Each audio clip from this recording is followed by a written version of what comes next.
Welcome back to another episode of Sustainable Living with Shilpa Reddy, powered by Planet Green's Farm Natura, a new beginning to your life. This home crop explored with Shilpa episode is a very special one for me, as I get to explore with one of my favorites who is relentlessly contributing towards the sustainable development of the society. A fearless woman, vibrant, ever smiling, and a person who is true inspiration to this generation. Let's welcome Vani Murthy on my show.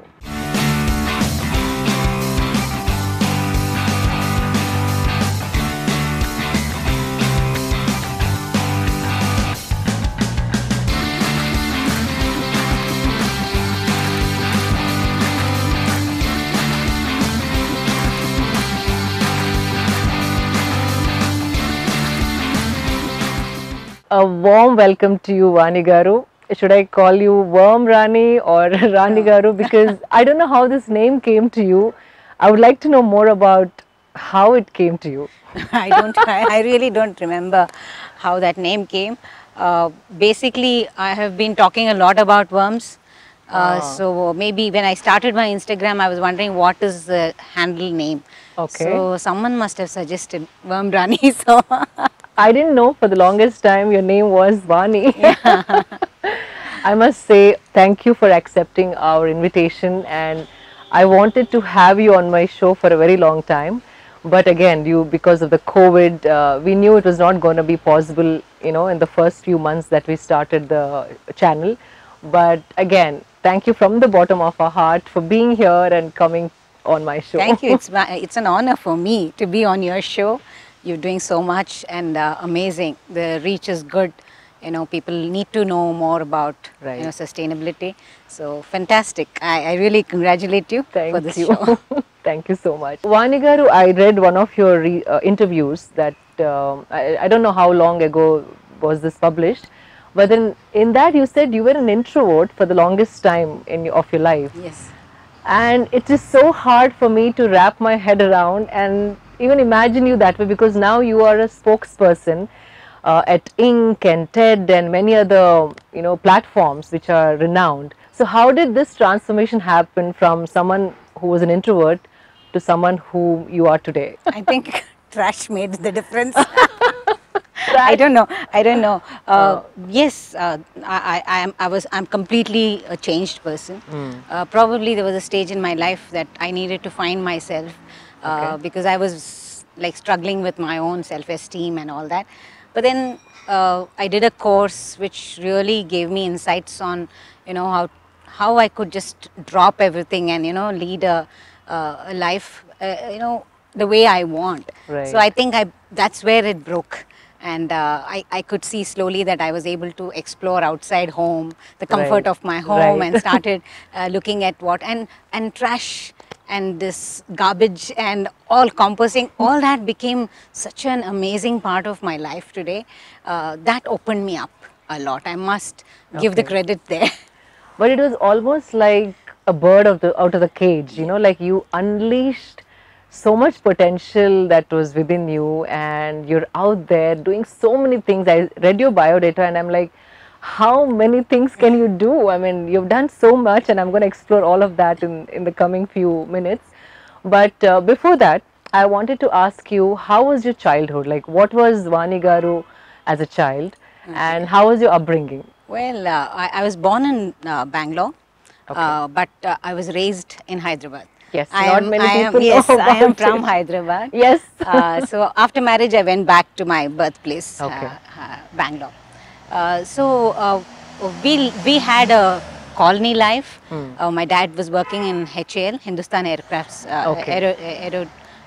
He was working there, and conservative, middle income family, full of women at home. My dad was the sole earning member. His mother, his wife, and 4 daughters. So we were six women at home.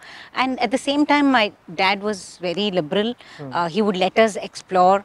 colony life gave us an access to different cultures. There were a lot of people from all over India and outside India too. Okay. So I think in those days, my dad would teach us how to swim and how to ride a scooter and go play cricket, Right. all kinds of stuff. So there was a lot of he was very encouraging. His only thing was that you have to become a graduate.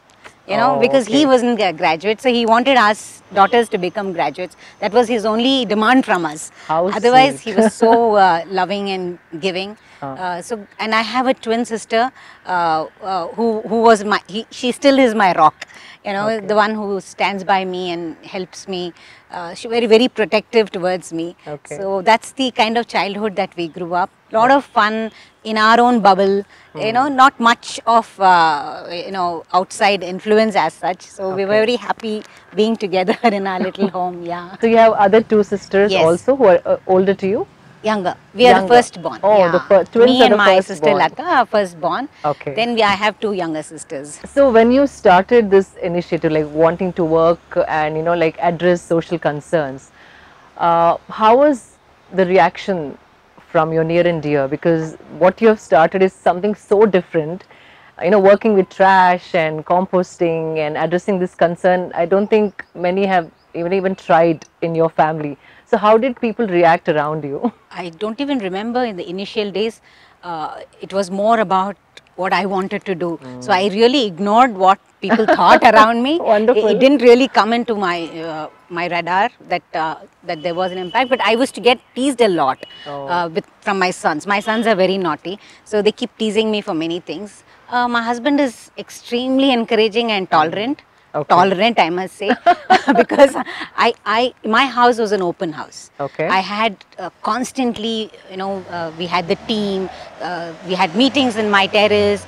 There were kids from in my neighborhood who was a part of my first team. I used to use them to help me get people to understand what is segregation, what is garbage, how can you reduce. Kids are fantastic that way. They would run around in my house, go down the stairs, come up, and my husband just tolerated all that. So he's been extremely encouraging, and of course they're very proud of me. I still remember my mother-in-law who is no more. She would be very thrilled that I'll be on TV or I'll be on the radio, and she'll tell all her relatives. So she used to be very proud. Of course, my dad always encouraging, and he's also no more. They both were very happy that that I found my passion. That's I right. found something that I could do and feel good about it. I've seen few of the names, of some of your initiatives. Stink Free Malleshwaram, 2 bin in 1 bag, Glamorous Garbage Girls. Yeah. Tell me about how do you name your initiatives, and what instigated you to take these forward? Right. I think Stink Free Malleshwaram was the first campaign that I even ever thought of starting. It was with the Resident Welfare Association in Malleshwaram. Okay. And it was about the stinking corners where men pee, and how do you stop that? It's like behind a school wall, in open spaces. So we were looking at how aren't there enough toilets? Why are people doing? We tried to understand that, and my first time I did a project report, which is like I've never done any such things. And then, of course, we opened it out as a campaign. We did some posters, indicating where the toilets are. Asked the local government to build more toilets. Oh wow! Yeah, This is like got a the serious auto guys to project. come in and find out why they said pay and use toilets are expensive for us. We can't pay every time we need to pee. So we were looking at why isn't that getting free. So it was like a lot of things came into, but it was very exciting for me because I had to look at sponsors for boards and all that, and I'm doing all that for the first time. So that was like very, very much in the beginning before trash happened to me. Okay. After that, of course, you mentioned we called ourselves Glamorous Garbage Girls because we always said we talk about the 3 R's.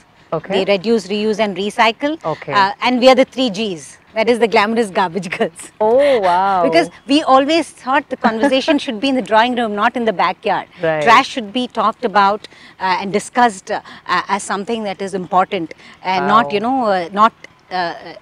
not in my backyard. It is yes in my backyard and Okay. yes in my drawing room also. Wow. So and we glamorized this in such a sense as we made our campaigns very visual, and we would go and talk, and most of us were women and Okay. young girls. So Oh. that's how that name came.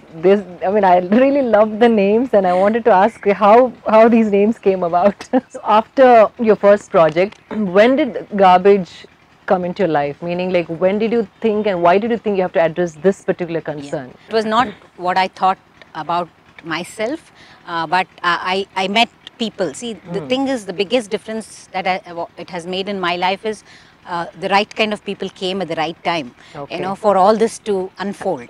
Dr. Meenakshi is my neighbor.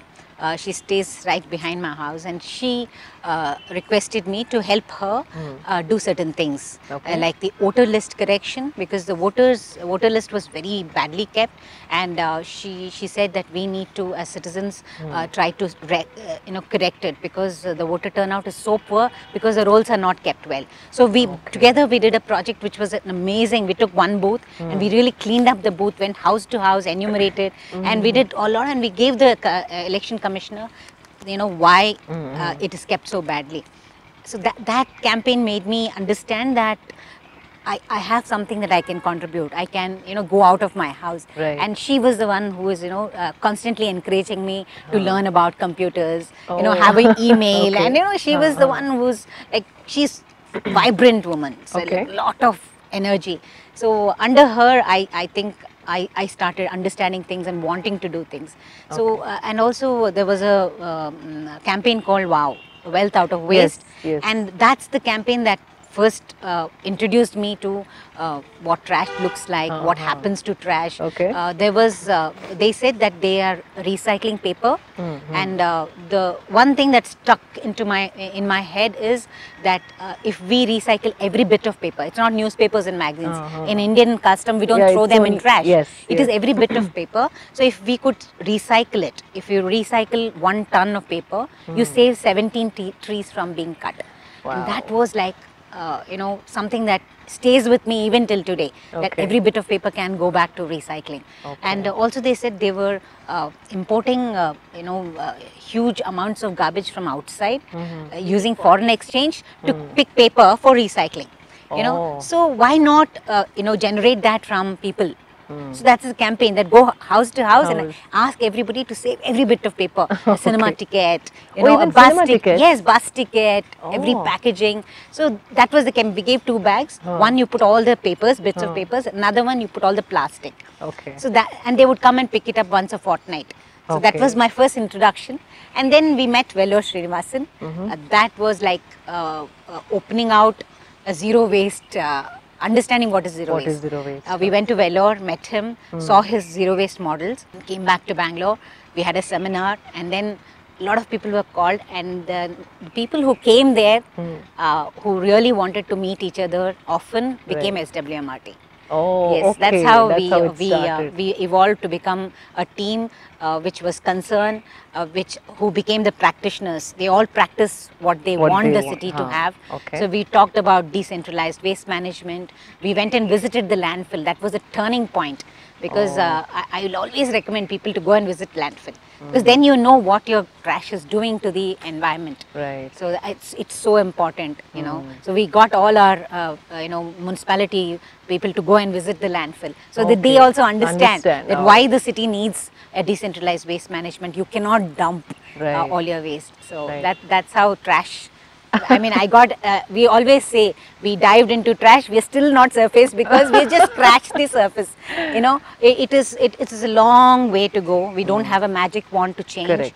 But we are excited about whatever effort we are putting in. You being in the trash management from so many years, do you think there's something called waste at all?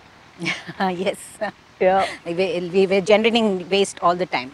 So we need to recognize how we should, turn it around, and see that we get alternatives to things that go waste. Okay. So the sustainability is about Is that. about that. Is about practices that don't put too much burden on the after use, and also doesn't put burden on the resources. Correct. Because resources you're using all the time to create something which becomes waste. That we need to break that. But if you start segregating every product that is going to the trash, still you think yes, there will be a lot of waste? Yes, because all of it doesn't get recycled.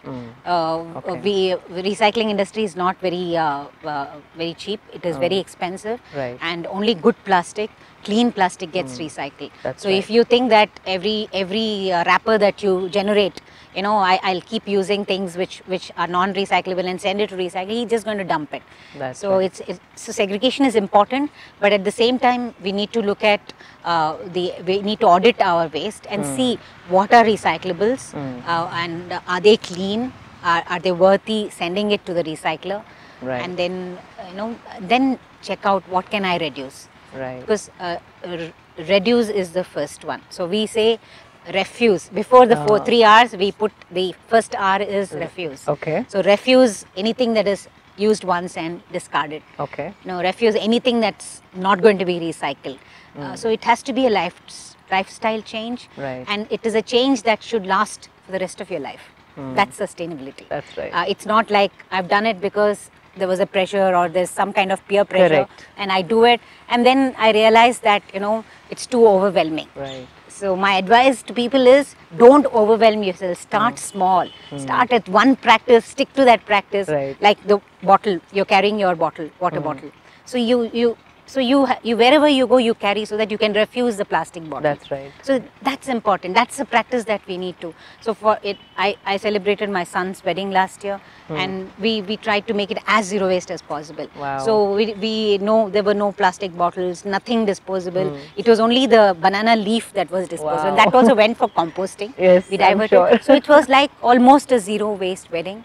Wonderful. We used non-chemical cleaners for washing the vessels. We had in Bangalore we have Adamya Chetna, which give us steel reusable cutlery. Okay, okay. I also have a set for small parties. I think I saw one we post have on. I have like that. Many of we Bangaloreans have small for our own community, Right. Friends and family who need in the in-house small functions. Right.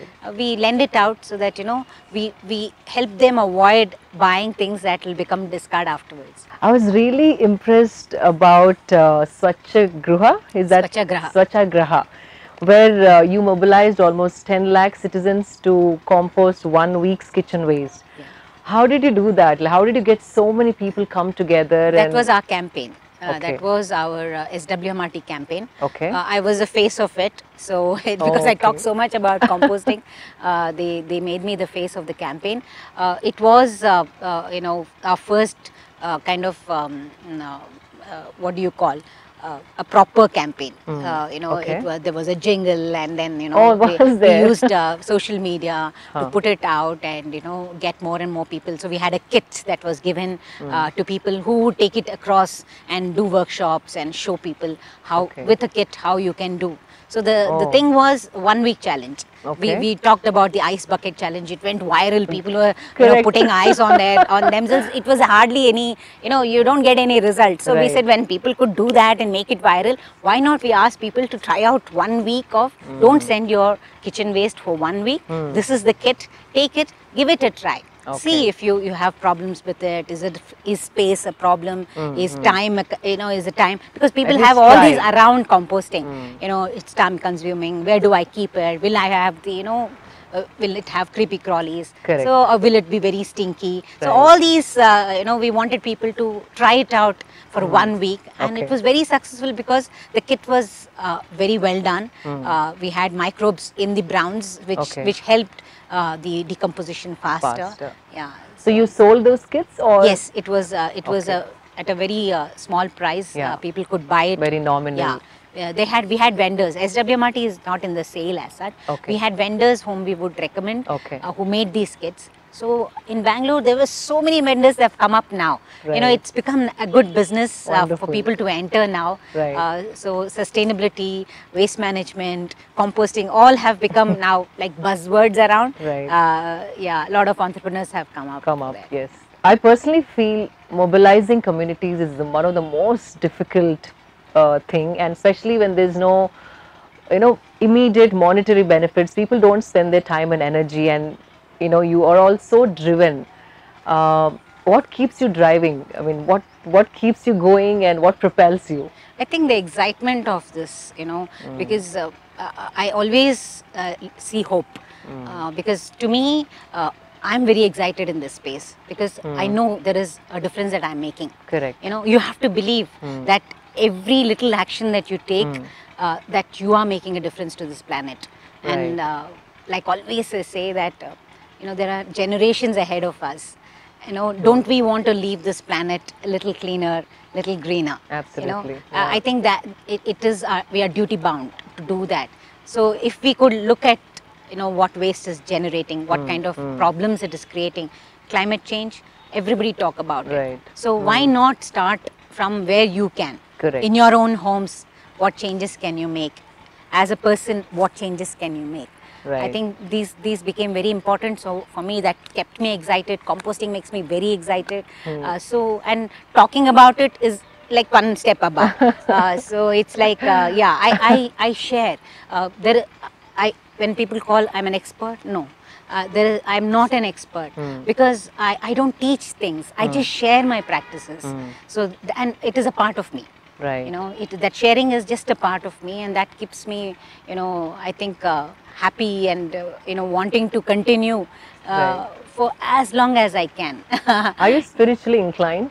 Not really, not really. I mean, I still have to grapple on what that spirituality is. Maybe it's there, but I have not got in touch with it. Okay. So I don't know. When it comes to environment, I think that's the spirituality Exactly, part in yeah. what I am So looking why at. I'm asking this question is, I've seen a lot of people who are spiritually inclined or touched by spirituality can stretch themselves beyond their family and loved ones, and spread their arms and take up things that are not your own per se, but then concerns of the society are addressed by a lot of people who are touched by something. You may call it spirituality, you may call it responsibility, whatever. That's the reason why even I asked you that question.